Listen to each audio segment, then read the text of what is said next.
Joining us on the broadcast this minute is Koichiro Matsumoto. He serves as the Deputy Cabinet Secretary for Public Affairs in the Prime Minister's office in Japan. Thanks very much for being here with us. How would you describe the legacy that Shinzo Abe leaves behind? Yes, he was the longest-serving Prime Minister of Japan, one of the most prominent leaders of our time. Japan probably has ever had. Not only in Japan, that is felt not only in Japan, but around the world. Among those leaders he met, he was held in high regard for his deep commitment to diplomacy, economy, national security. You probably heard Prime Minister Kishida saying that Prime Minister Abe, former Prime Minister Abe, led Japan with his magnificent leadership. Also, he was a very strong believer of Japan as a nation. He helped his nation recover economically through his policy package called the Abenomics, flexible fiscal policy, aggressive monetary policy, and the growth strategy. And this sowed the seeds for an economic recovery that we are enjoying at the moment. And if I may carry on, he was very eager to upgrade Japan's defense capability and the security legislation in light of deteriorating security environment in East Asia. He came up with this enactment of peace and security legislation and also founded the National Security Secretariat, which is equivalent to NSC in the United States. We shouldn't forget also that he was also a champion of gender equality, putting in place corporate governance codes and encouraging Japanese companies to be more, to encourage more of a diversity in the business in Japan.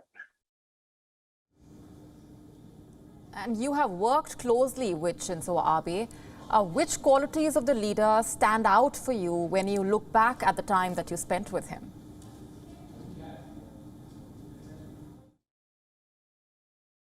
Well, he's a very decisive person and he was full of ideas.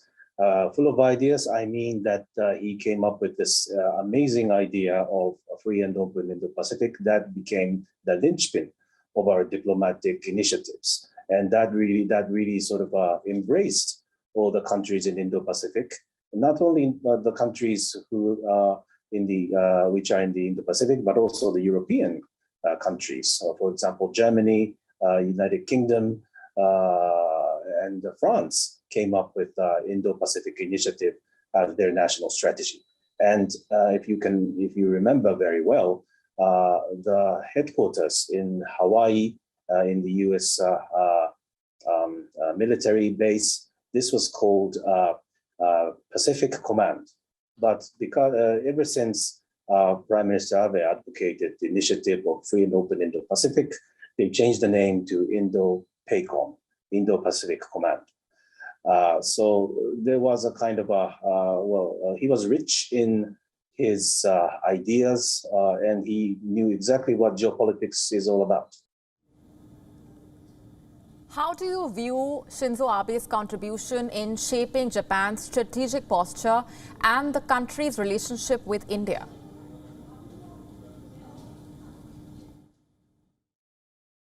He was extremely fond of India as a country and Indian people.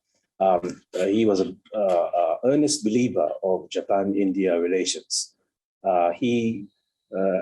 His close and cordial relationship with Prime Minister Narendra Modi of India is very well known. And I think many of your viewers do know how deeply he believes in the relationship between the two countries and the two leaders. And also the fact that he advocated free and open Indo-Pacific is quite telling because he said, well, Indo-Pacific as an ocean and the entire area should be viewed as a public goods for the international community. And he always believed in the freedom and openness of this area, because this will enable us to have a prosperous Asia, and that is going to be the Koichiro Matsumoto, thanks very much for being here on the broadcast on this difficulty. We are now available in your country. Download the app now. Get all the news on the move.